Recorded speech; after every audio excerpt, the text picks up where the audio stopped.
So sometimes I will ask, what's the worst question you could ask a driver right after a session? And they'll be thinking about that for a while. And I'll say, any question.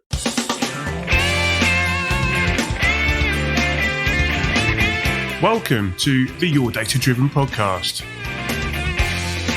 If you like this podcast, be sure to visit our website at yourdatadriven.com for more useful help and advice on setting up your race car, mastering data analysis, and driving faster. Welcome to episode 37. Today, I'm delighted to welcome Jim Kearney to the show. Jim is a US-based driver coach who's had an amazing amount of success helping drivers improve and win, particularly at events such as the runoffs in America.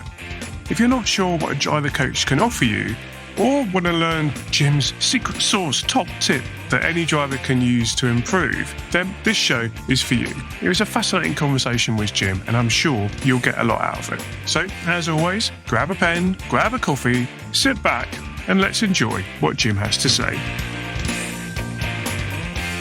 You may know that at the end of season 1, I wrote the Motorsports Playbook, a summary distilling the first 20 shows into nuggets of wisdom. I made the notes so that you don't have to. If you've not got it yet, go and grab yourself a copy from the website. So, welcome, Jim. Thanks, Samir. Thanks so much for having me. I really appreciate it. It's so nice of you to join us. I'm really genuinely excited about this conversation and where it's going to go. You've worked in motorsport and racing for some period of time as both a competitive driver and coach. So it would be lovely to explore some of your experiences for people listening and maybe work towards maybe one or two takeaways or one of those lessons learned that you've picked up over the years that you think, you know what, people never do that and they should probably do that, without giving all the trade secrets away, but just for the benefit of people listening so that they can go away and think, yeah, I'll give that a go. So how does that sound? Happy to do it. Yeah, happy to do it. Tell us a bit about you. Who are you? What you're doing? What's your experience in racing? And what brings you to the show today? Well, I got started in racing a long time ago. I didn't live all that far from Watkins Glen. And as a bunch of young kids, we were motivated to go to New York because then you could possibly buy beer. And that was a big motivator, of course. But when I got to Watkins Glen, I was stunned by the experience. I was just bowled over. It was like I had grabbed the third rail or something. I didn't understand it then what the attraction was, but I knew I had to have more of it. And is it back in those days, and this would have been probably in the mid 60s, how far back it goes. There wasn't ready access to driving schools or even information about driving. I'm not so sure I could have done anything about it anyway because I didn't have two nickels to rub together. But I became a fan, and it was my sport of choice, so to speak, and followed it, pretty religiously and went to races. And it really never occurred to me during this maybe 15-year period that I could somehow, actually get behind the wheel. What was it that attracted you to the sport? Because I think a lot of people listening will be like nodding and stuff. But what is it that you think worked? I mean, for me, it was the smell. There was something about 4-stroke petrol and the speed and the exhilaration and the noise and just the whole theatre of the whole thing that's really got me stuck onto it. So what was it? Can you remember what it was? Because it becomes a habit and then you never question it again, I've thought a lot about that. I remember, like my dad would give me these little race car toys, and things that happen, I think sometimes with your parents, you're not even really aware of. But I could tell that driving a car, and they knew nothing about racing, but I could tell that driving a car for him was an important thing. I mean, he paid a lot of attention to it. He would talk about it. And when he, went through my driver's license and my dad sat in the other seat and kind of swired me in the process of just driving on the street, I could tell that this was an important task. You needed to pay attention to it and do it right. And the other piece for me was I grew up in northeastern Pennsylvania, a town called Dunmore, right alongside Scranton. And in northeastern Pennsylvania, there was one sport that mattered, and that was football, U.S. football. Nothing else mattered. They had other sports, and yeah, they mattered a little bit, but U.S. football was it. And so I repeatedly went out for football, oblivious pretty much of the fact that I was one of the smallest kids in high school. I mean, I grew to a normal size later, but I just couldn't do what I wanted to do competitively. And I think when you're a kid, you're kind of thinking, well, everybody's like me. I mean, there was no way for me to realize that my competitive needle was, at 100 or turned up to 11 or whatever you might say. You just thought, well, everybody feels the same way. But I was incredibly competitive, and I had no real outlet for it because I couldn't make the damn football team. And one of the things that did occur to me when I went to Watkins Glen is that these people were competing like crazy. And some of the people that got out of the cars were quite small. And I remember thinking, There's two ticks here. Yeah, if there's two ticks, it's like, oh, as a sport I'm made for, horse racing or driving a car. And about all those things that you counted impressed me as well. The sound, the beauty, the smells, the danger, the clear competitiveness. It was just fascinating. And about that time, of course, I get issued a driver's license. So when I can take my parents' car or my sister's car and go out on the country roads, I would do the best I could to try to figure out what's the right way to do any of this stuff. And really back then, again, I sound like talking from the 1800s or something, but back then there really wasn't any information that I could access. I would read Road and Track or Car and Driver or Sports Car Graphic, and they would talk about a four-wheel drift, but they never said what the hell it was really. And so I'd be out there in my sister's Pontiac trying to figure out, well, what happens if I do this? Or what happens if I do that? And so I think one of the things that has really helped me, both in driving and in coaching later, is that I started from such a blank slate. I mean, I just didn't know anything at all. And so I connect with basics, I think. I just kind of remember that feeling of almost like massive amounts of desire and connecting with it like crazy, but simply not knowing how to do the dance step. It's like, how do I do what's better? Or, I just didn't have a clue. And so that it really kind of, I think, does help me connect with people, because I'm not assuming at any stage that they should know this or they should know that.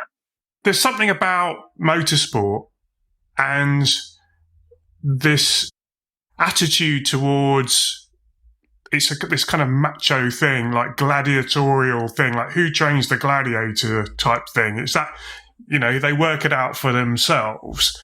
And I don't know where it's born from, fighter pilots or something like that from a different age, where literally they were thrown in a plane out to work it out sort of thing. And they brought some of that to car racing and driving cars when they got back. I don't know what the history is really, but it's like you say, you just got to throw yourself in there and it either like becomes something you want to do, or it's just not for you. And I think it's quite polarizing, actually, in a way. You either get sucked in and you can't, and then that's it for life, which is what's happened to me, or it's just like you just don't get it. Yeah, well, one of the things that I feel pretty strongly about is that it's a real shame when I see somebody who is attracted to it for whatever reason and then doesn't have any help or get the right help in terms of figuring out how to do it better. And I think that can happen, really easily. I've seen that happen a lot, and it's frustrating. I mean, if you go to an art show, everyone will look around and say, everything is really good. But if you go to a race track or a track day, there's a sheet or there's a list that's posted, and it's not everybody's equal. It's you suck, because you're way down here on the list and you feel bad about that. And unless you can figure out a way to start marching up the list, you might come to the conclusion pretty early on, like, this just isn't for me. And, I think there's certainly going to be people who, decide that this isn't for me. But I'm really overwhelmingly impressed by the number of people that if you stick with it and start to apply yourself, you can get so much better at it. And as you get better at it, even if it's incrementally, you feel terrific about it. You feel like, yeah, I love this sport. And yeah, there's maybe a place for me in it, damn it. And I'm getting a little bit better. And if you stay focused, I think, on yourself and driving your car a little bit better, the whole experience is so much more fun and it's powerful. So one of the things I've heard you say before, and I just love this phrase, it's that the fact that you might not be at the front, but if you feel like you're improving, that's fun. And one of the things, I've had a lot of people on the show talking about the psychology of drivers and what's a win for you, trying to redefine what success looks like so that we can actually, ironically, get to the front, or at least just have fun, even if you don't compete. And the lap time isn't the only be all and end all. It's your progress. And I love that phrase that you were saying there. It's just like, yeah, okay, just remember that. So it's about setting those expectations. And I think with what you're saying about coaching and or just support around you, having the ability to create, well, let's see where you actually are. And then, okay, your goal for today is to do X, and you've done that. Forget about everyone else. That will come out in the wash kind of thing. Yeah, no, I've seen people go through that. I mean, I've seen people go through that where they are, kind of feeling stuck mid-pack or back, back further than mid-pack. And really on one level settling for that quite happily. They're so happy to be there. They want to participate, but at some point they might start to kind of, raise their head up a little bit and kind of say, I wonder if this is where I'm destined to be, so to speak, or whether I could do a little bit better. I think applying themselves in a real simple, simplistic fashion actually can be the best thing for them. I think that, our sport is soaked with complexity. If you talk about any aspect of the car, you can just lose your mind.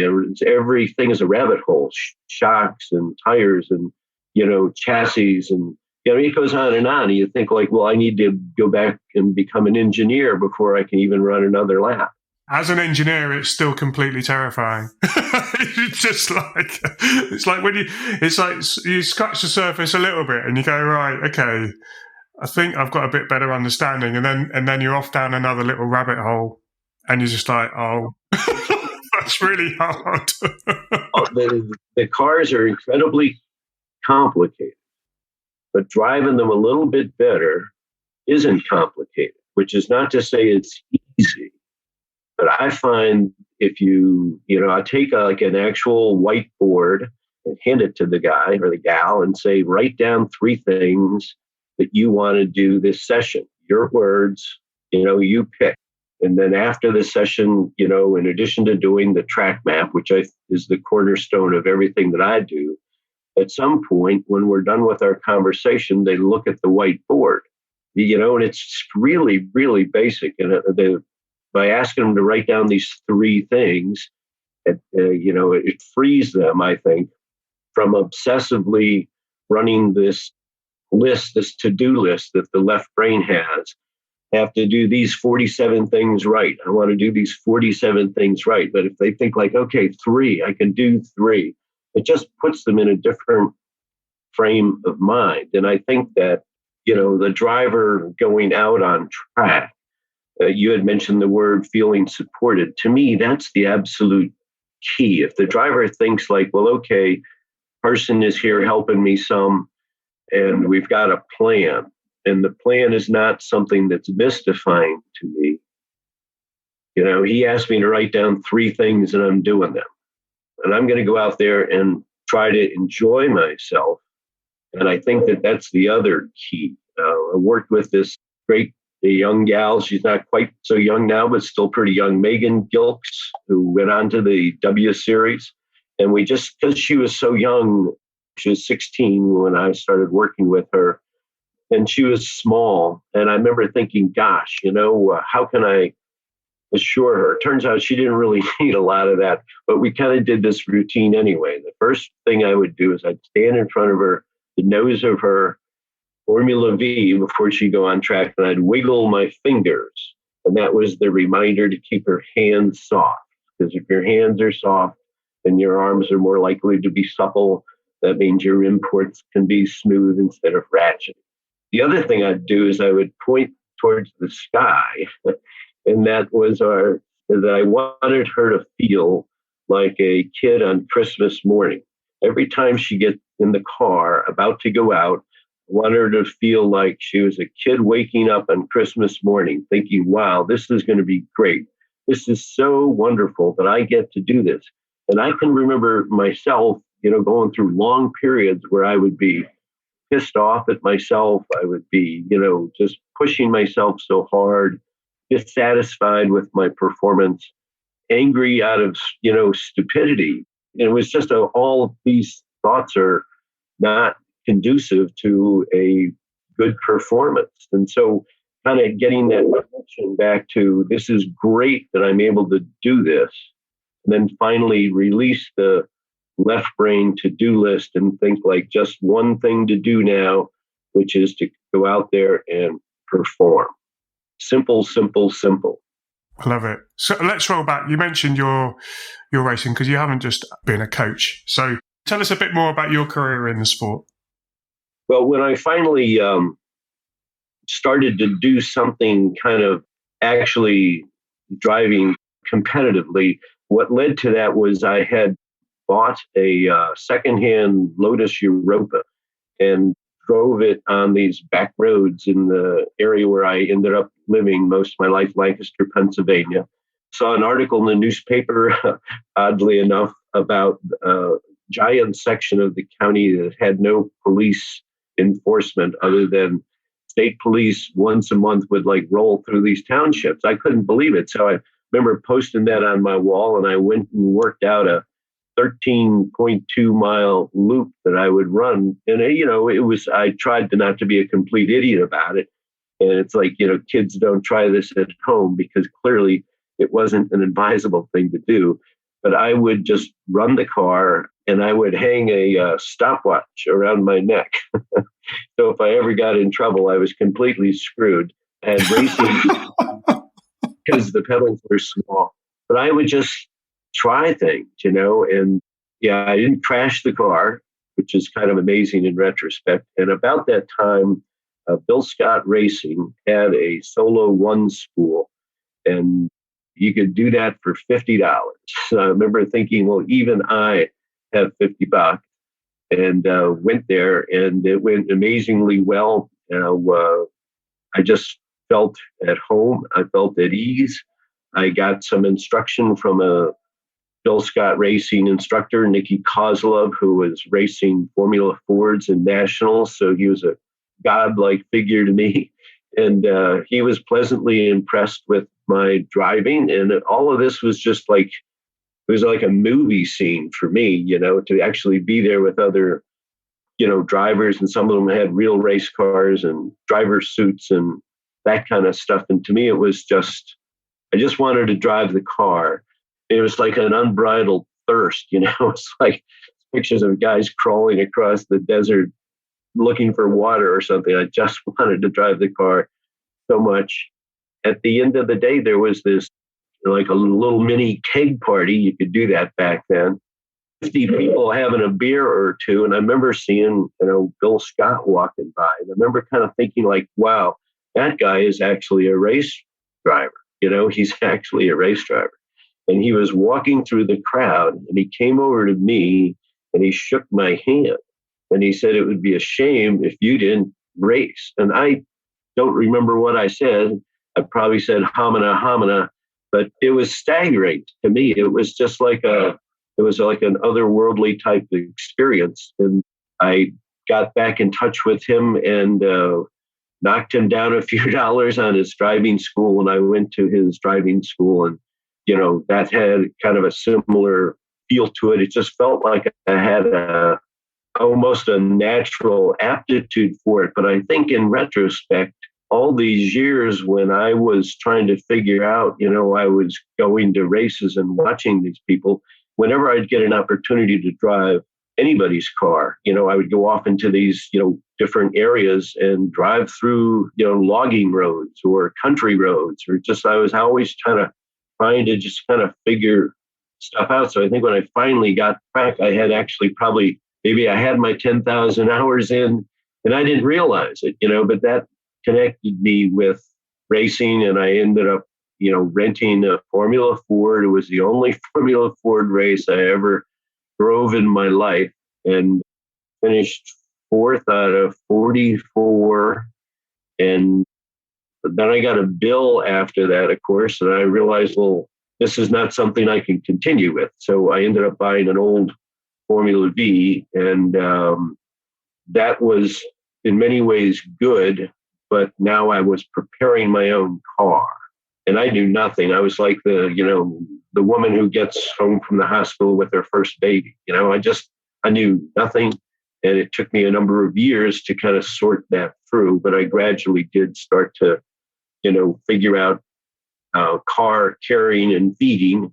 And things gradually, got better. And I started to do well, in Formula V. And so there's a couple other, cars that I drove, but really the great majority of it is like 98% of it was Formula V stuff. And that was actually in many ways good because I could, quote, afford it. If I did all the work myself, other than the motors and the transmissions, I could afford to field a pretty good car and compete, with the best in the US. Yeah, so the Formula V is such a great platform for racing, and still is to this day. So at what point did you transition from sort of racing yourself to then more recently you've been helping drivers? Because again, that's not a natural progression for everyone. I don't think people who've raced or drive well, particularly, it's not a logical next step for many people. So what was it that appealed to you, and what is a coach in your mind, and why was that something that you wanted to pursue? Well, I had used a coach myself on a couple of occasions, and I was really fascinated by it. It was that feeling of being supported. And I just thought, like, this is great. I couldn't afford it, but I was fascinated by it. And I ended up writing a couple of articles about it in Sports Car Magazine. And they almost surprised me when I came across them a few years later, because I never really thought about coaching anybody else. I just wanted them, people or friends or coaches, to, help me. I was like the typical selfish racing bastard that was just kind of like, help me, what can it do for me? What can it do for me? What can it do for me? And there would be a couple of my friends that I raced with who we would kind of actually talk about, the actual driving. It's so much of the conversation was about the care and feeding of the car. And if you're at any given paddock, it seemed like everyone, again, these are club racers, so they're mostly taking care of their own cars, if not by themselves, with one or help another person or two. But all they're talking about is the car. And a couple of my friends, I thought, we would discuss actually driving the damn cars. And we kind of coached one another very informally. It wasn't until I stopped racing that I was selling my equipment to various other Formula V drivers that I knew, and they would comment about how much thanking me for how much I had helped them with their racing. I really had no idea what they were talking about. I thought they were just being polite. I thought they were being nice. They felt bad that I was leaving the sport, and gosh, let's say something nice to Jim. And it was about the fourth guy in a row that had made that comment. And he had kind of said something along the lines of, no, you need to understand, you can put it into words that we can do something with. These other drivers are quick too, but I can talk to them all day and I have no idea what they're saying. You can put it in words. You should be an instructor. And he got kind of in my face a little bit. And he's such a mild-mannered guy. Ray Qualls, wonderful guy. On the way home, I remember thinking, I don't want to be an instructor. I mean, it's pleasant to do that chore a little bit, but it wasn't something that I felt was going to get me out of bed, so to speak. But that's when the thought first hit me, like, well, maybe I should try doing this driver coaching thing. And I called 4 guys who I knew in Formula V. It was about a month before the runoffs, and said, it was like the worst sales call ever. Said, I'm thinking about doing this. I don't know if you would be interested in it. And if you were, I don't know what I'd charge you. But think about it, and I'll call you back in a week. And all 4 said yes. So I thought maybe that's an indicator. And so we went off to Road America, great place. And one of the guys, Rick Shields, who has been to the runoffs, to say 6 prior occasions with the best finish of 9th, won the race. He was national champion. And a couple of days later, he was selected the most improved driver in the country then. Wow. For the benefit of people listening, it's something that was new for me as well at the end of last year. So what's the runoffs? And because I think it's quite a unique event, and I don't think many people have heard of it outside of North America, maybe. Yeah, it's kind of like our equivalent of the Formula Ford Festival. I mean, that's kind of the way we look at it in the States, I think. Basically, you will compete all year long in a division, Northeast Division or Southeast Division, and you'll try to, do as well as you can there. I won the Northeast Division 4 times, and I'm very proud of that, of course, but it really didn't seem to be nearly as big a deal as the runoffs. And the runoffs is you invite all the people from the different divisions who have qualified, and that's changed some, but to one winner-take-all race, and they drag it out, I think, in a pleasant way, although it drives a lot of people crazy. You'll be there for like maybe 10 days. Yeah, this is what I discovered. It's like, how long is this event? It's like well over a week. That alone is an important component of the runoffs, is keeping your head throughout such a long period of time. So here we go. So I've got one for you. So this is on my question list. Number 1 on my question list, actually. So what is the secret to winning the runoffs in a Formula V? I think you have to race hard all year long. You can't just get focused on this one race. You've got to be at the height of your driving combativeness. You've got to be ready to be in this scrum that's going to last a number of days and keep your head throughout it. So you really do have to have a plan with motors, not one motor. You got to have a plan with tires. You've got to have everything kind of planned out and different possibilities, and be playing your cards in such a way that you can place your car repeatedly, session after session, towards the front 6, let's say, or 8. And then you've got to keep your cool through the race, because at some point in time, there's a danger of a breakaway. And if you're not at the right end of the breakaway, you're now fighting to be king of the 2nd Brigade. And it's quite difficult, I think. People have made a lot of noise about the fact that it's much easier these days to qualify for the runoffs. And I think that is true. But to be there and be successful in almost any definition at the runoffs in any class is still incredibly hard. To be in the top, half of the field is really difficult, let alone be at the front. So one of the things that was a new thing for me as well was the radios. So I think that's quite common. So in the UK here, and I don't know in other parts of the world, but we don't have radios in amateur racing, certainly at the Formula V level.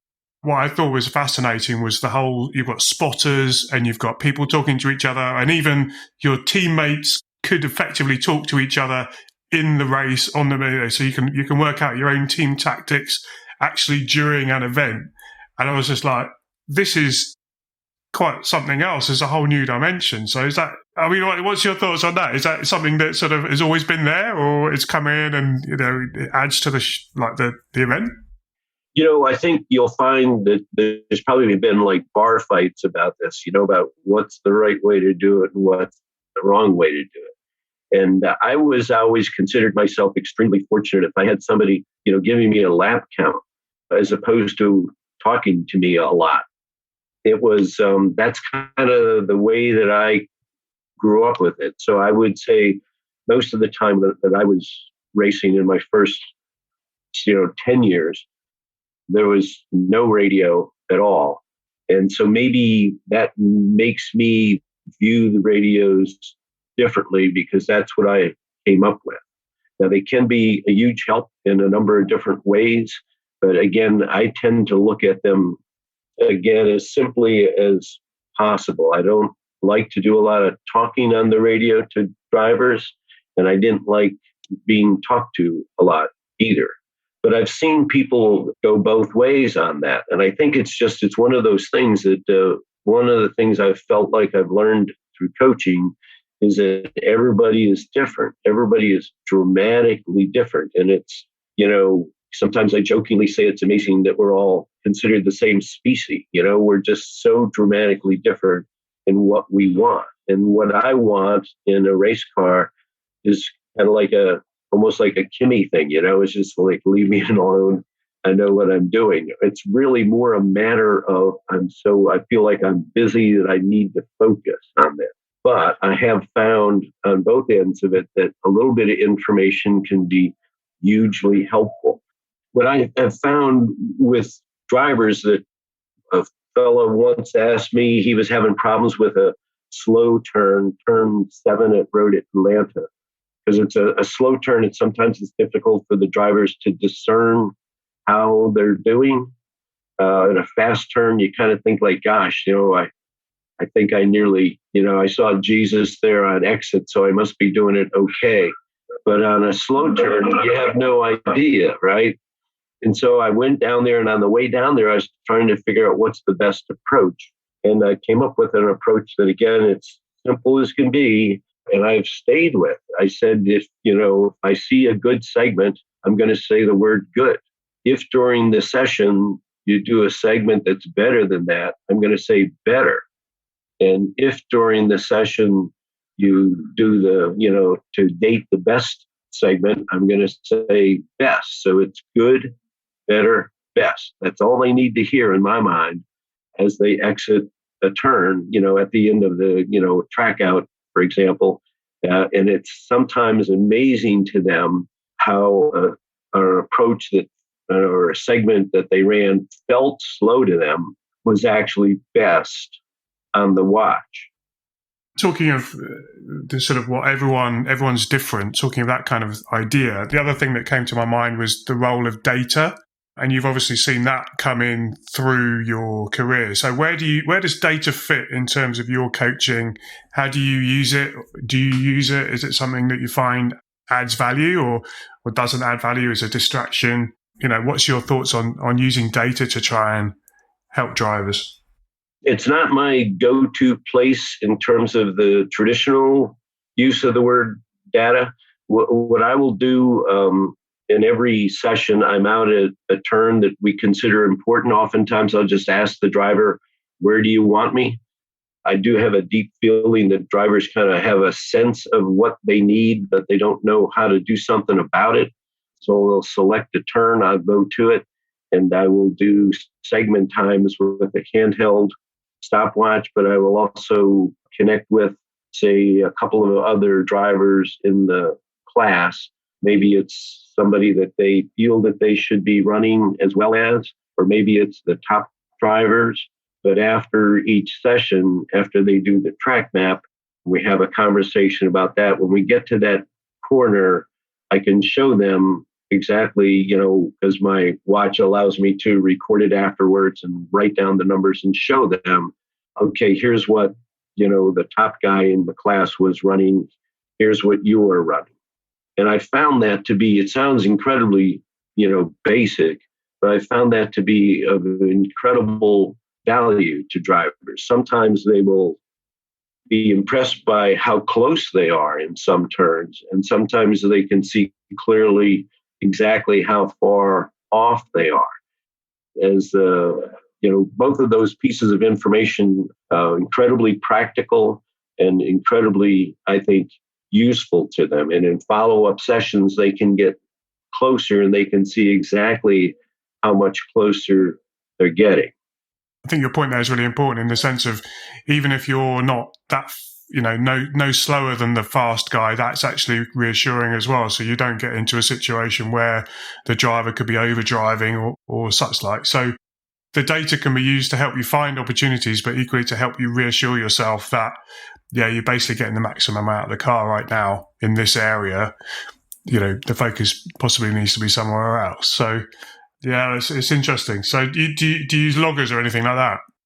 It's kind of whatever they have, and we will go to that later. But first, my big thing is I want them to have this, look at the whiteboard, have the 3 things to do. I want to do the track map immediately. And for me, I think the big key with the track map is that it has to be done right away. And the key is that they do the track map before they talk to anybody or anybody talks to them. And that's kind of difficult sometimes to implement. If you're there with one club racer guy and he's alone, and he just decides, okay, I'm going to give this a try, that's one thing. But if you're with a group of folks or a prep shop and they've got a way to do it, and they're used to doing it, you have to kind of convince everybody that this is going to provide clearer information, both to the driver, and then the driver can provide more clear input to whoever's going to make the adjustments on the car. But it's something that I think is a real key. And some people do it right away, and some people you really need to work to do that. But what happens oftentimes is the driver, has got a couple of people around him, professionally or informally, and they're excited to be at the races. They're excited to be at the track. They've got significant input into the process, and they didn't get to drive the damn car, and they want to know, how was it out there? Was this better? Did you like this? How was the track? Did you see this? What about?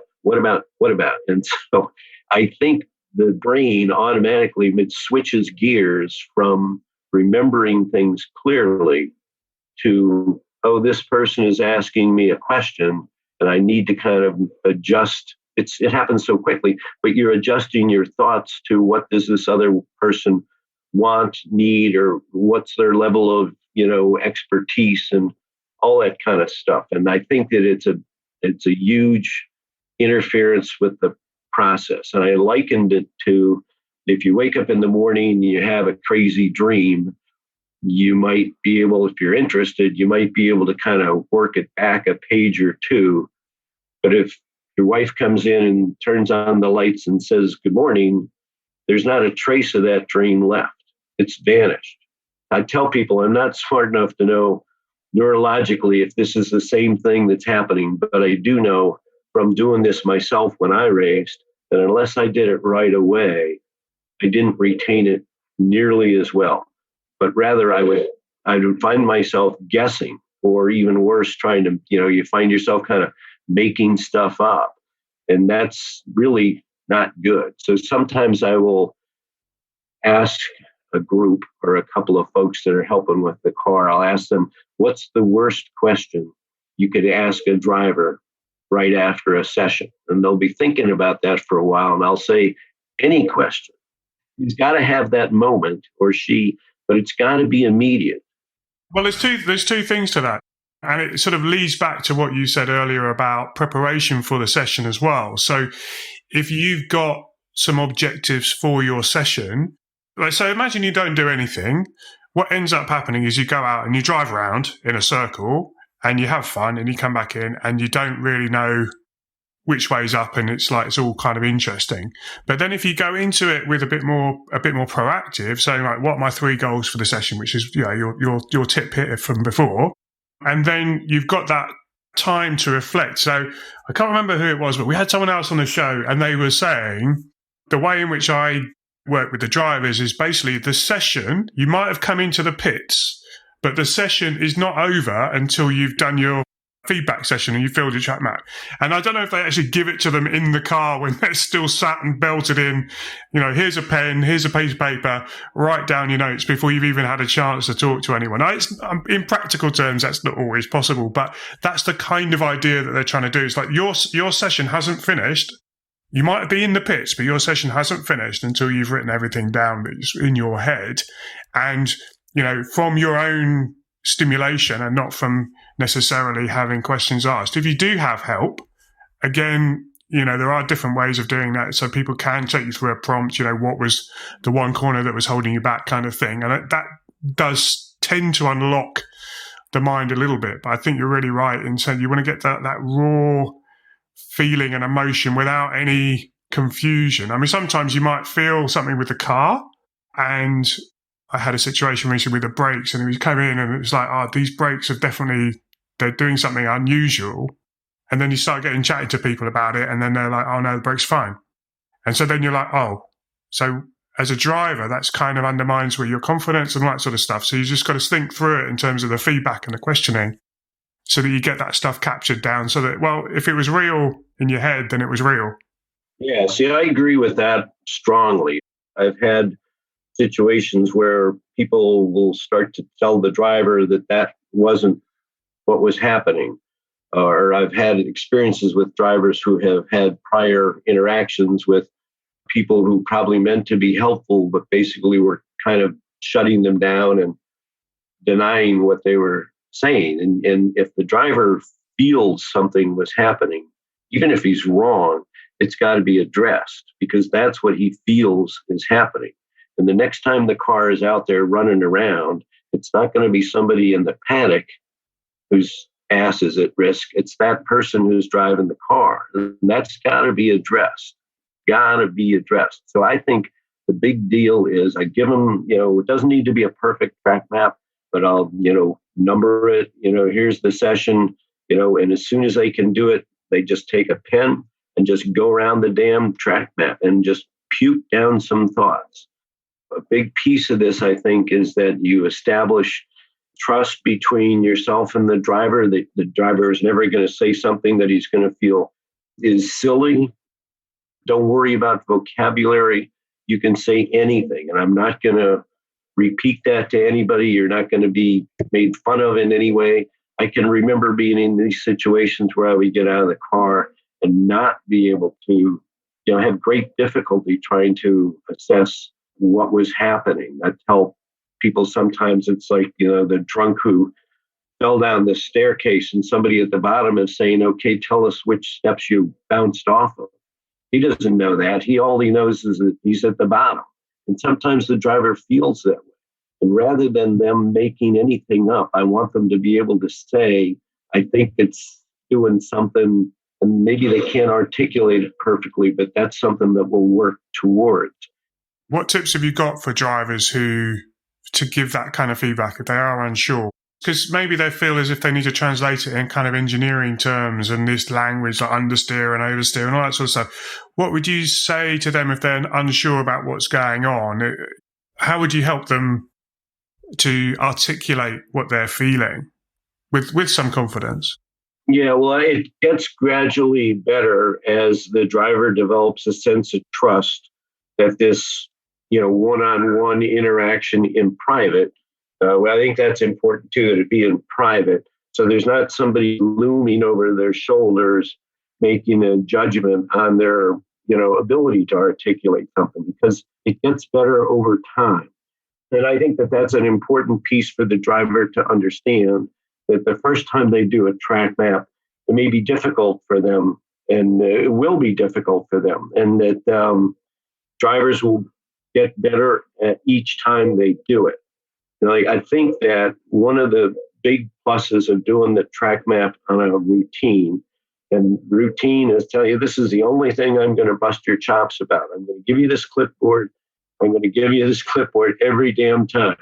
And part of the brain, I think, realizes the next time they get in the car, they realize, yeah, Jim's going to hand me the damn clipboard. And it like activates a portion of the brain that says, oh, you want us to remember this stuff. Okay, we'll work on that. We can do that. And it gradually gets better and better. And it's similar to the driving itself, where nobody expects the driver to be perfect the first time he goes out and runs laps. That would be crazy.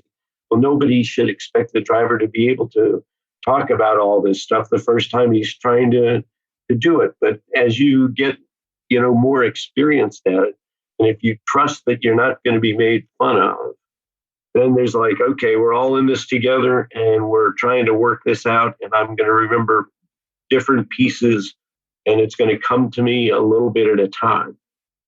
You've touched on that sort of concept a couple of times in terms of that support and having someone in your team, and basically you're not going to be made fun of, and that's going to give people. You leave the combat stuff on the track, and then a little bit more open conversation and less judgmental off the track, because at the end of the day, everyone is trying to pull in the same direction and go quicker. I did have a driver just a few weeks ago, Nathan Bird, who impressed me because we had never met one another before these two Florida races. I had sent him an article I had written for Ross Bentley's Speed Secrets pieces on track maps. And so I had sent that to him. So he had read that apparently. And he did these track maps like as well as I've ever seen.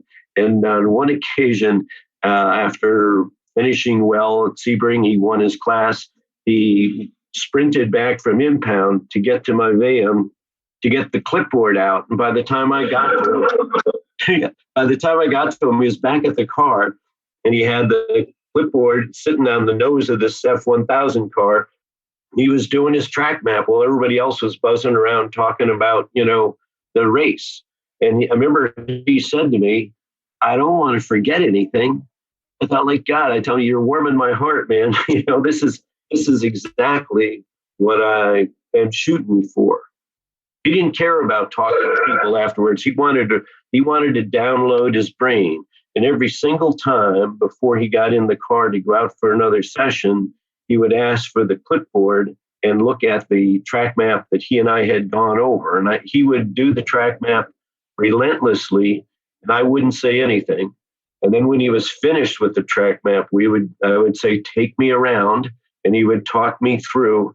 And sometimes I would underline things or make, clarifications that would make it easy for him to go back to that, paragraph that he had written about turn 17 and, connect it to a few actionable words. And every time he got in the car, he would ask for the clipboard, and before he'd go out, he would do a review of that. That's wonderful. You actually answered my question. That was the last one that I had on the list here, which was, what do you look for in a driver? And that seems to encapsulate everything, to be honest. So if you could leave us with like one or two thoughts, what would you say that would sort of sum that up? We've talked about the driver, and we talked about the way in which they can kind of approach racing, looking to progress, looking to sort of having that support around. If you look at the drivers in the paddock, I mean, you've been in a few paddocks now, so what is it that you think would be really valuable for people to think about? Like one, when next time they're in, there, I don't know, what's one thing that they could do perhaps that you see a lot of people not do? I think they need to be realistic about where they are. I think that a lot of times the club racer is going to race 6 to 8 to 10 times a year. And it's unrealistic for that same racer to feel like he should have the experience as if he was running 25 times a year. I think that they need to be honest with where they stand and progress, from there. One of my big mentors was Bill Noble, who was a Formula V champion. And he would use this phrase from time to time, don't lie to your mind, which I loved. I think what he was saying is that you can't just decide to do something because you think you'd like to do it. You have to be brutally honest with where am I right now? And how can I get a little bit better? And damn it, nobody's got a gun to my head. I've decided to do this incredible activity, and it's great. It's great. I'm just so thrilled that I'm able to do this and to do it with a reasonable goal and a happy state of mind, I mean, that's the person who's going to perform a little bit better. And the person who's most likely to make another gain is the person who just made a little gain, and they understand exactly where that gain came from. Then they own that gain. And, we're all racehorses or we wouldn't be doing this stuff. Their immediate response is, I want to get a little bit more. And if they're making little gains like that and understanding where it comes from, that to me, that's the key. And the recollection piece, the track map, to me is the window that opens that. If the driver understands a little bit more about what's going on here, they feel a little bit more secure about, going for it. And I don't think somebody should be going for it until they're ready. That's absolutely wonderful. I think what a lovely way to summarize everything. That little thought there you said about the person who's making the little gain is more likely to make another little gain. And that's another super positive way. It's almost like a little virtuous circle, isn't it? Where it just starts a little bit of momentum. Oh, it's absolutely great. Look, Jim, thank you so much for taking the time. It's been fascinating. And, I really wish you all the best. Where can people find you online if they want to follow up and ask you any questions or anything? The easiest thing to do is to just go to the website, www.kearneykdd.com. I'll put a link in the bottom for you, no problem. Look, thank you so much. It's been brilliant. Yeah, thanks so much for having me. I think I realized at some point somebody has told me that I coach a little differently. I didn't set out to be a different kind of coach. I just kind of set out for, what can I do to be most helpful? Really, I don't really have an agenda, but rather I'm keying off what the driver tells me and, of course, to a certain extent, stuff that I see. Oh, that's wonderful. Well, thank you very much. Well, what did you think about that? Jim clearly has a wealth of experience coaching amateur drivers. I hope you've got a lot out of listening to his stories, tips, and processes. Adding a truck map and feedback to your routine is not always easy, but surely you'll benefit enormously. I really hope you got as much out of this show as I did. If you like this episode, be sure to subscribe to the podcast and visit us at yourdatadriven.com.